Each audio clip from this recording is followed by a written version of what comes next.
mai 1945, la victoire des armées alliées et françaises sur le Reich nazi est une capitulation sans condition, mettait fin à 5 années de guerre totale en Europe.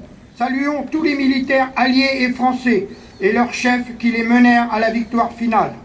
Rendons hommage aux combattants de la liberté, héros connus ou ignorés, qui se sacrifièrent par milliers afin que les démocraties et leurs peuples recouvrent leur liberté. N'oublions jamais les pages de gloire dans une abnégation totale qui ou quelles ont ouvert dans une histoire contemporaine. Que les jeunes générations n'ayant pas vécu ces périodes horribles s'en inspirent pour construire un monde en paix, mais confrontés aux menaces d'extrémistes qui mettent en péril la sécurité dans différentes parties du monde, y compris dans notre pays.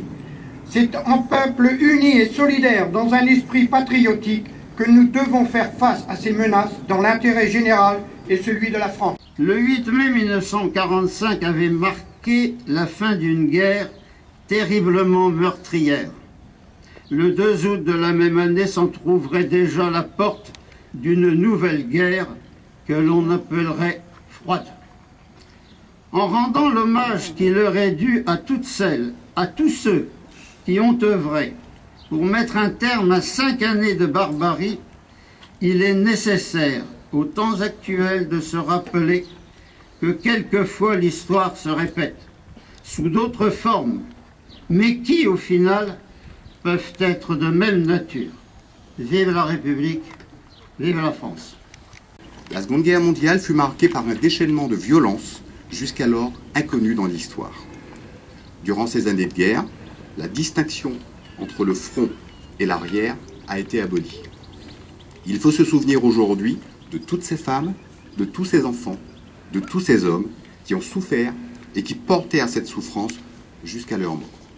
Les réfugiés, les victimes de bombardements, les prisonniers de guerre, les internés, les déportés. Ces mémoires de courage et de souffrance doivent continuer à vivre au-delà des commémorations, à vivre dans les lieux qui les incarnent, tels que les plages du débarquement, le Mont Valérien, le camp de Natzweiler-Struthof, la prison de Montluc, le mémorial de la déportation et celui de la Shoah, et bientôt celui du Mont Faron, et aujourd'hui celui du mémorial des civils dans la guerre à Falaise en Normandie, inauguré ce 8 mai 2016. En ce 71e anniversaire de la fin des combats de la Seconde Guerre mondiale, il ne faut pas cesser de visiter et d'arpenter ces lieux qui nous rappellent aussi que toutes ces souffrances et tous ces courages ont fait naître l'Europe libre et en paix, un héritage dont nous devons rester les gardiens vigilants.